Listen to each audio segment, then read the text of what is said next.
Do you have a schedule for grocery shopping or do you usually go when you run out of necessity? Lingguhan kami mamili, pero pag may mga kulang sa bahay, bumibili na lang kami sa tindahan. Before visiting grocery store, do you make a list of things you need? What factor affect your decision-making process when prioritizing your grocery shopping list?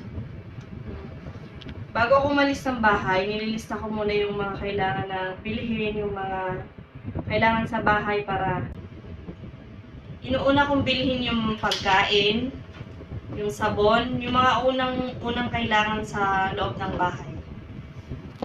Do you have ever checked all the items that you bought before leaving in the market or store? Or you can check all the items inside the house after visiting the store, the grocery store or market? Chine-check yung binili ko sa grocery. Ngayon, chine-check ko na kasi isang beses, pagbili ko, may kulang na items, binalikan ko pa. Kaya ngayon, bago ako umalis ng store, chine-check ko na siya. Do you have prepared grocery stores you frequently go to? Or can you identify any specific figure or offerings that set your prepared grocery store apart from competitors? May, may isang grocery lang talaga akong pinupuntahan kasi mura siya. Halos lahat ng kailangan ko andun na sa grocery na yon. Tsaka malapit lang siya. Binabalik-balikan ko siya kasi malapit lang siya sa bahay namin. Tsaka maganda yung serbisyong binibigay. And lahat ng kailangan ko andun na. Do discount and sales promotion often insensitivize you to buy a product that was not originally in your consideration? Kita kong sale, pag hindi ko siya kailangan, hindi ko siya bibilhin. Kasi mas inuuna ko yung mga pangangailangan namin kasi sa mga bagay na hindi pa naman dapat bilhin. Franchise a product, do you buy the same brand you used before? May product ako na binabalik-balikan ko kasi subok ko na hiyang sa akin. Example na ng cream silk na pink na may itim. Hiyang siya sa akin kaya binabalik-balikan ko siya. Have you ever seen the expiration date of any kind of product before you brought it? Bago ko bumili ng product, tinitingnan ko muna yung expiration date niya kasi tulad na lang ng tinapay, syempre dapat yung tinapay medyo matagal-tagal pa bago masira para medyo stock ba, kumbaga, ma-stock mo pa siya. As a consumer, did you agree to replace plastic bag with an eco bag or paper bag? Sang-ayon akong palitan yung plastic ng eco bag or paper bag para sa... Kasi yung plastic, pagka ginamit mo na, tapo na agad. Pero yung paper bag, pwede mo siyang itago. Tapos pag mamimili ka, pwede mo ulit dalhin. When buying a product, what do you consider the most? The quality or the price? Why? Para sa akin, nakadepende ako sa quality. Okay lang kahit pricey, basta yung quality niya maganda, tsaka garantisado mo na talaga. Kahit pricey siya. Did you happen to encounter any challenges during the buying process? Meron akong experience, example na lang yung sa na-encounter ko. Bumili ako, nag-grocery ako ng pang isang lingguhan namin. May isang item ako na tiningnan ko siya sa resibo. 3 yung nakalagay pero 2 lang yung dala-dala.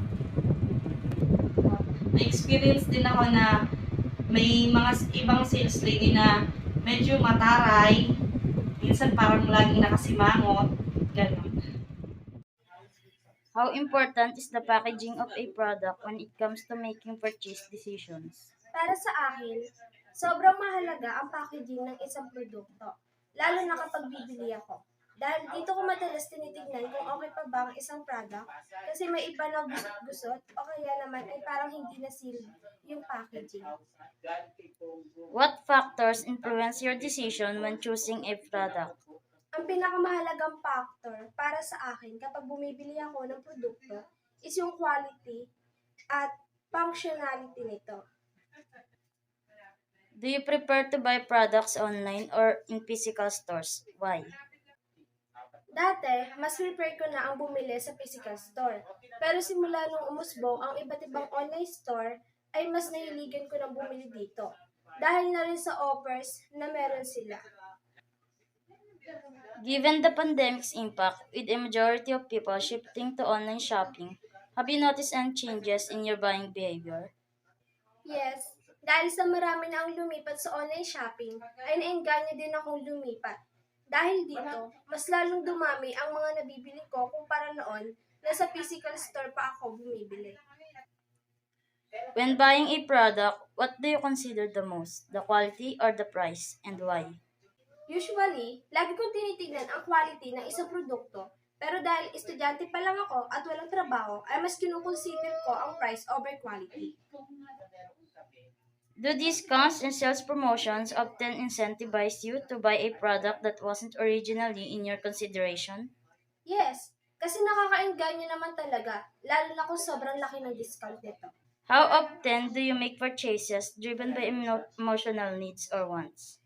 Mas madalas, once talaga ang nakakapag-udyo sa akin na bumili ng mga produkto.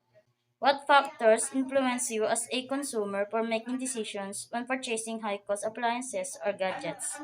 Pinaka nakaka-impluwensya sa akin ay ang brand ng isang produkto. Kahit mahal, kung subok na ang brand, mas pinipili ko iyon. Dahil alam kong matibay at pang matagalang gamitin ko na yun. How do you as a consumer check the durability and reliability of expensive appliances or gadgets before buying? Nagbe-base lang ako sa reviews ng mga taong nakabili na at nakagamit na ng produkto na iyon. What are the things that influence you when you buy gadgets or appliances that we use on our daily basis?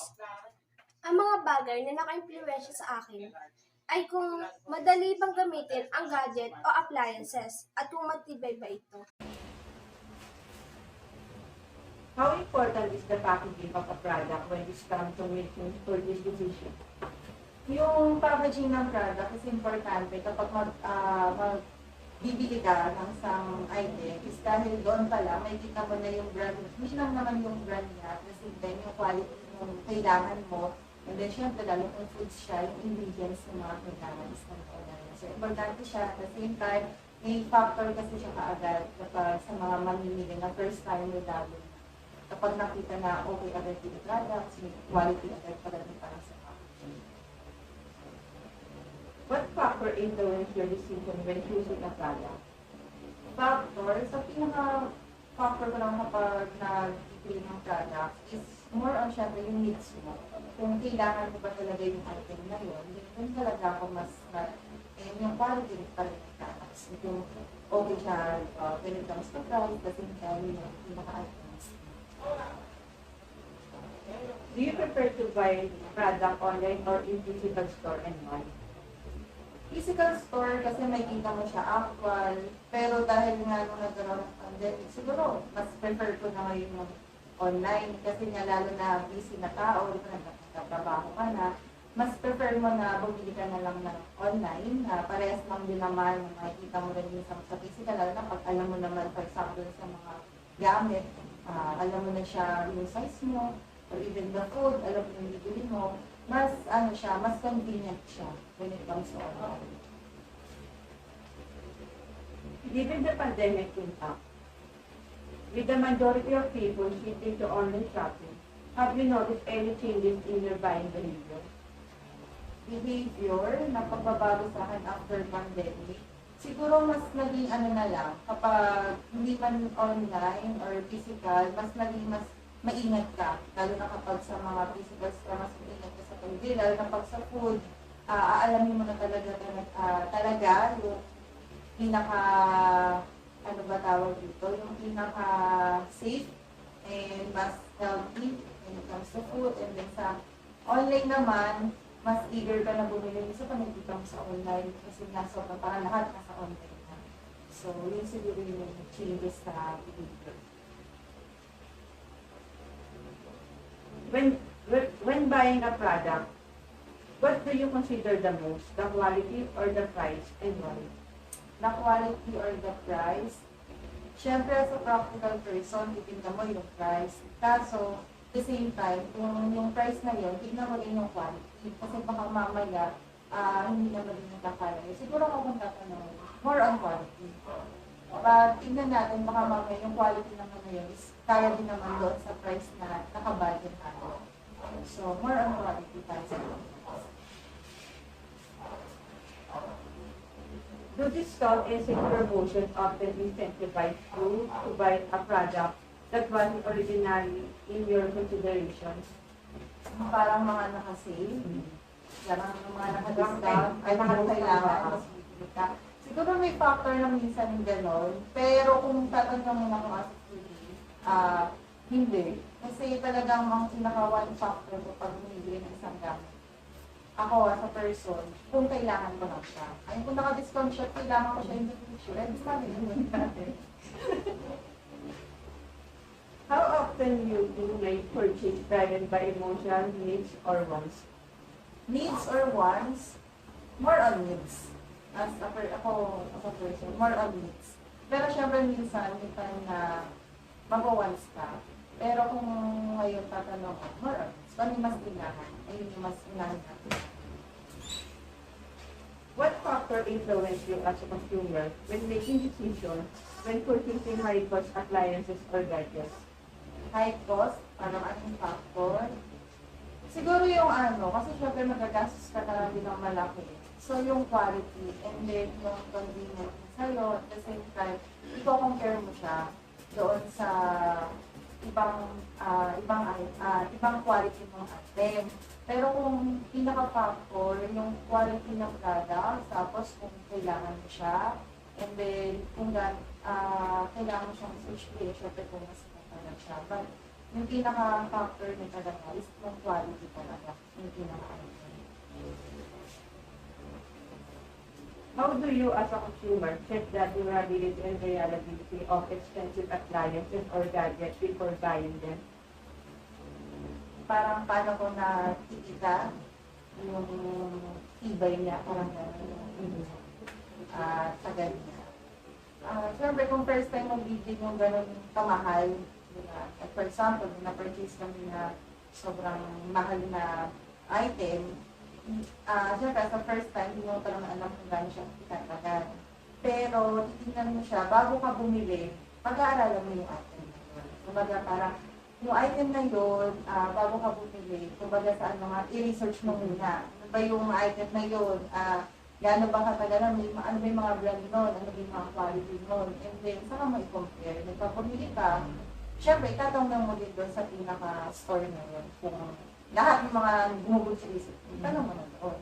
Para alam mo kung yung durability niya and yung pinaka-reliability or ano nung pinaka-machine na yun or items na yun, malaman mo agad sa umpisa pa. What are the things that influence you when you buy gadgets or appliances that we use on daily basis? On daily basis, kung ano yung What are the things that influence you when you buy gadgets or appliances? gadgets or appliances sa daily basis. Siyempre yung kung tingin mo na magiging okay sa'yo, yung mga gadgets na yun. Like for example, makakatulong ba siya dun sa trabaho mo, makakatulong ba siya sa'yo. So, yun yung mga nakaka-influence na bilhin.